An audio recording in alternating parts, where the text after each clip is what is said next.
Gonna start on a Campbell's kit. I've had this one sitting in hibernation for a while. It's kit number 391, I believe. Ayres chairs. Anyway, I'm going to have a crack at this, so we shall begin.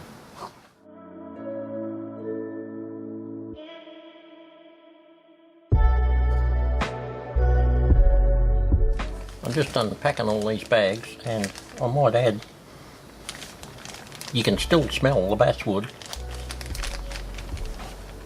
after all this time. So we've got all our card templates for the various sides and tops of the building. Lots of those.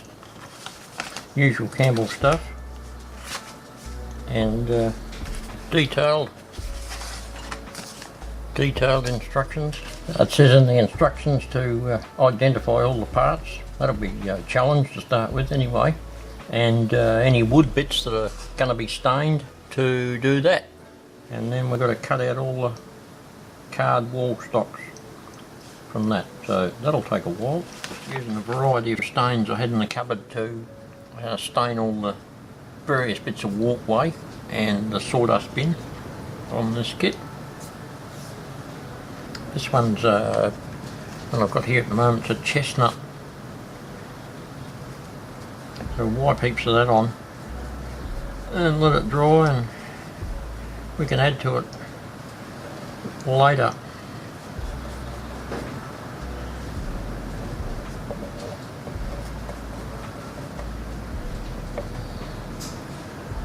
Always got to remember to do the edges of the pieces as well. The stain's good because it soaks into the wood pieces.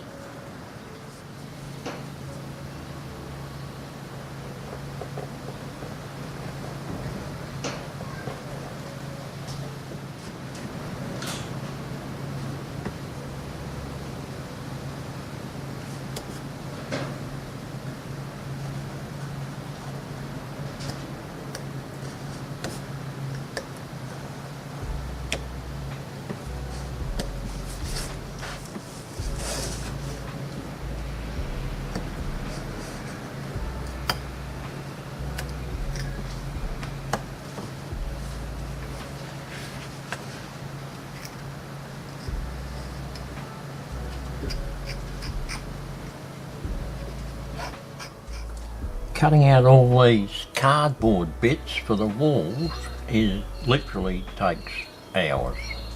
So I'm not going to bore you with hours of endless video, just snippets. Okay, after many hours, I have finally got all the cardstock cut out, which are the bases for the walls and the roofs, which you stick the corrugated iron onto.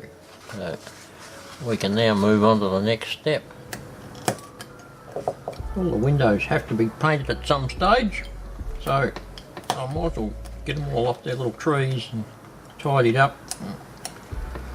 We'll get the airbrush out and paint the windows up before we put any glass in them. Putting all these individual little pieces of corrugated iron on is rather tedious, but one would hope that all the effort will pay off in the end. Let's see. Notice that after you put a whole heap of sheets on the cardboard and stuck them on, it doesn't hurt to get a little lump of steel, a nice solid weight, and press them down like that, and it flattens them all out nicely that way. Helps to get rid of too many curled up edges. You probably need a few, seeing it's going to be an old building, and some of the tin's going to look like it's been coming off, but not too many. Generally you want it to sit pretty flat.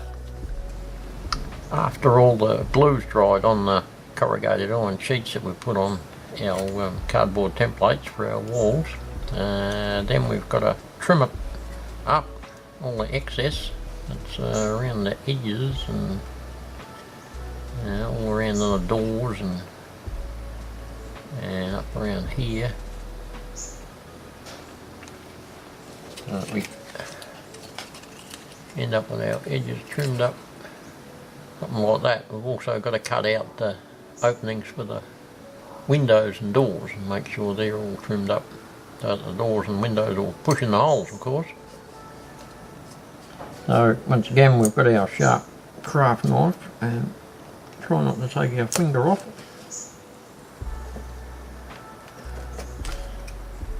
and trim up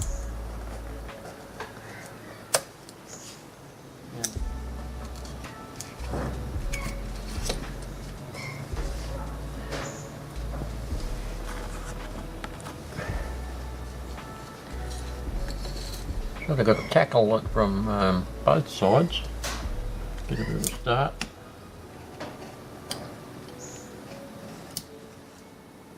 Bits and pieces being glued together, clamped. Once they dry we can move on a little further.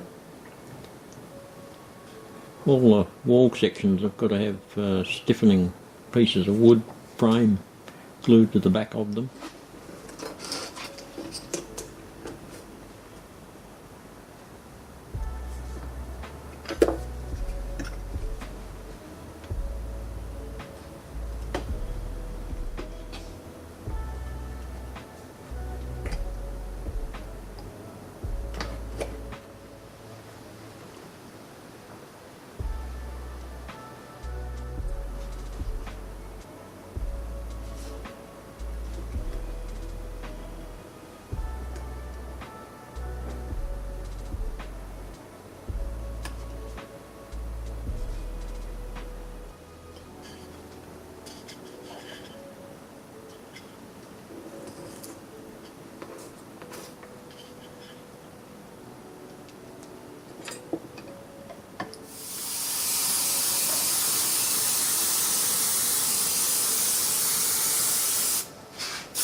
I've got the initial coating with the airbrush on the various bits and pieces of the walls and roof to start taking that shine off the corrugated iron, but I've only just done a really light coat of grey at the moment and a little bit of green along the bottom, but yeah, there's more of that to do, so we'll put a few more light coats of various stuff on it and start getting a few rust effects on, and that should just about do for this part of the Ayres Chairs build. And once I've moved on a bit further with all these bits, and I'll start the next one. So thank you for watching, and we'll see you then.